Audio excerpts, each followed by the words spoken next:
রোশনাই, আজকে তুমি তোমার বাবাকে পেয়ে যদি এটা ভেবে থাকো না যে তুমি আমার বরের সাথে যাতায়াত করবে, আমার বরের থেকে তুমি ফেভার নেবে, ওর কাঁধে বন্দুক রেখে তুমি আমাকে অপমান করবে, তাহলে তোমাকে একটা কথা বলে রাখি, তোমার থেকে বড় বোকা আর হয় না।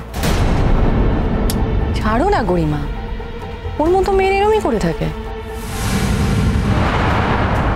এই যে ওর মতো মেয়ে বলে আপনি যে তকমাটা আমার গায়ে লাগিয়ে দিচ্ছেন, তার জন্য কিন্তু আপনার রেসপন্সিবিলিটিও কিছু কম নেই ম্যাডাম।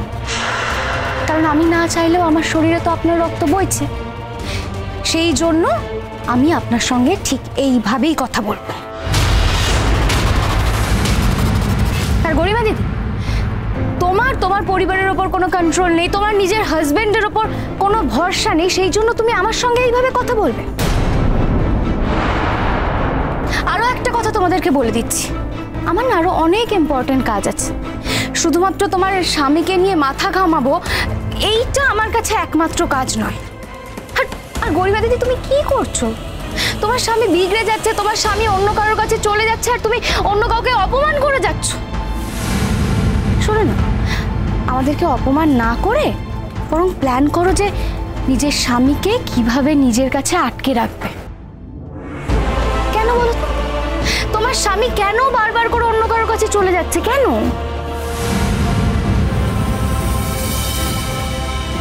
তুমি এক কাজ করো, বাচ্চারা যেরকম তাদের প্রিয় খেলনাটাকে আঁকড়ে ধরে রাখে, তুমিও না হয় তোমার স্বামীকে ঠিক সেভাবেই আঁকড়ে ধরে রাখো।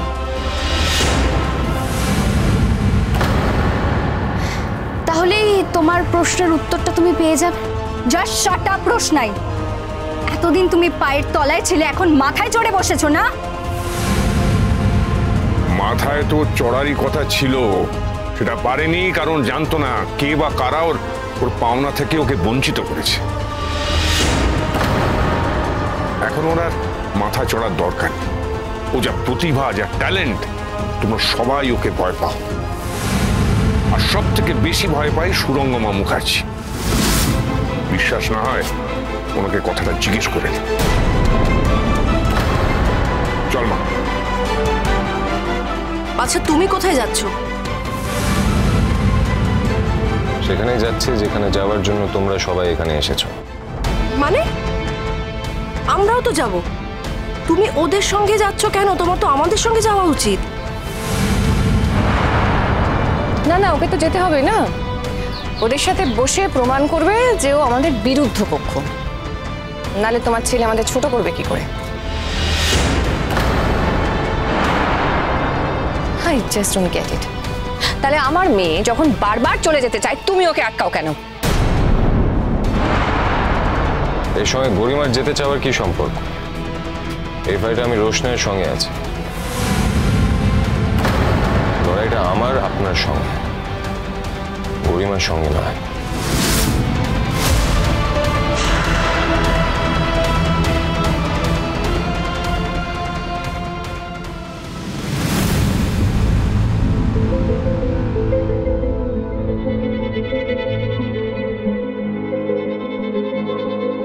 কেস ফাইলটা দিন।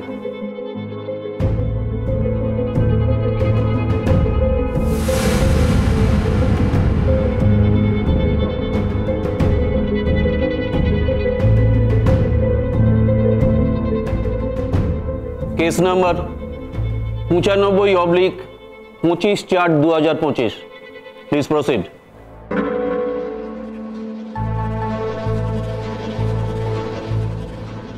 योर ऑनर, रोशनाई मिश्र बनाम সুরঙ্গমা মুখার্জির কেসের হিয়ারিং আজ আমরা এখানে শুনবো। তার আগে মহামান্য বিচারকের অনুমতি প্রয়োজন। Permission granted. Thank you your honour. Your honour, আমাদের জীবন নানা রকম ঘটনার মধ্যে দিয়ে এগোয়, কিন্তু সেই সব ঘটনার মধ্যে দৈনন্দিন জীবনের ঘটনার সাথে অনেক সময় মিল থাকে না।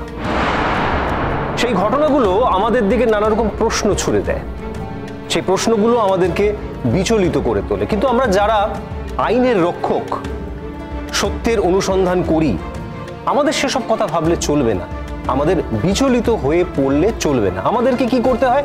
সেই সত্যকে উদ্ঘাটন করতে হয়। মিস্টার সেন, আপনি মূল ঘটনার বিবরণ দিন।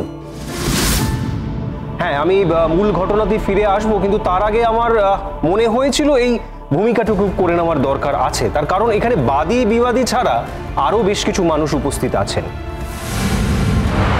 এই পুরো ঘটনা তাদের সামনে যখন বর্ণনা করা হবে এবং প্রকাশ পাবে, আমার মনে হয় তারা আমার পক্ষেই কথা বলবেন। তো যাই হোক, আমি মূল ঘটনাতে ফিরে আসি।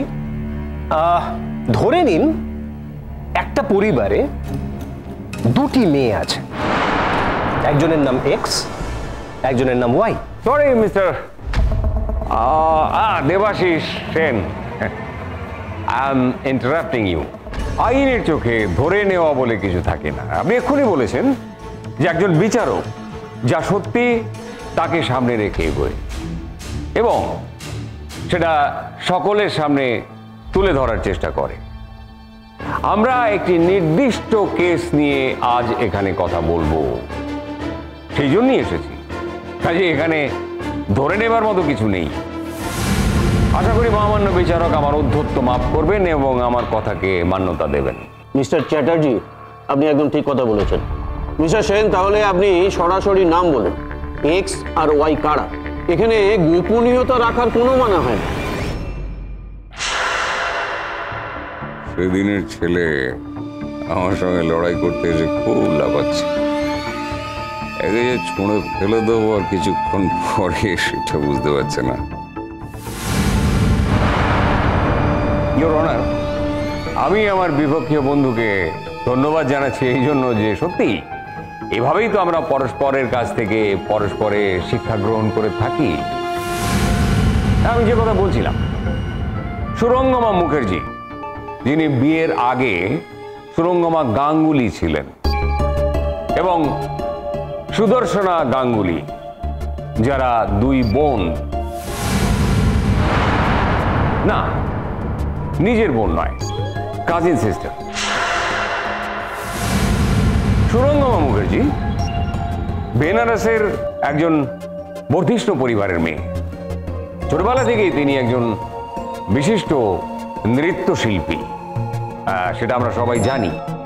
তো উনি ছোট থেকেই লেখাপড়ার পাশাপাশি নৃত্যকলাকেও সমান গুরুত্ব দেন এবং তারপরে তিনি ঠিক করেন বেনারস থেকে দিল্লিতে আসবেন একটি বিখ্যাত ডান্স একাডেমিতে নাচ শিখবেন বলে। এই প্রসঙ্গে আরো একবার বলে রাখি যে সুরঙ্গমা মুখার্জি এবং সুদর্শনা গাঙ্গুলি আপন খুড়তুতো জ্যাঠতুতো বোন। কোন একটা দুর্ঘটনার কারণে সুদর্শনা গাঙ্গুলির বাবা মা দুজনেই মারা যান, ফলে তাকে তার জেঠুর বাড়িতে এসে আশ্রয় নিতে হয়, মানে সুরঙ্গমা মুখার্জির বাবার বাড়িতে।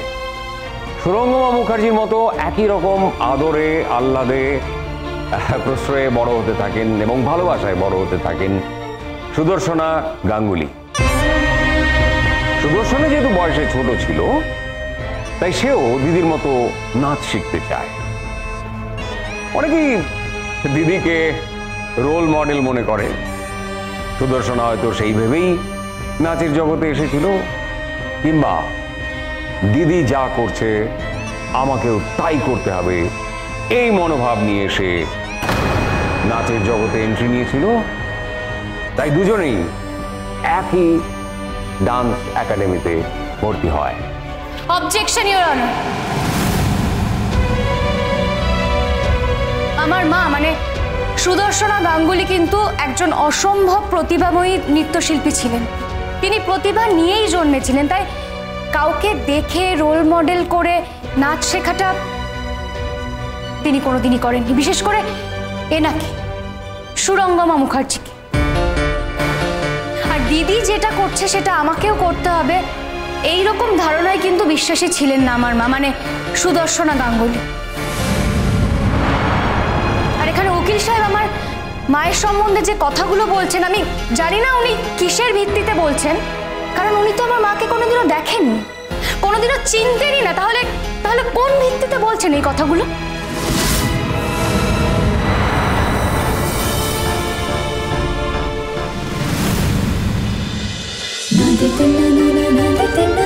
रोशनाई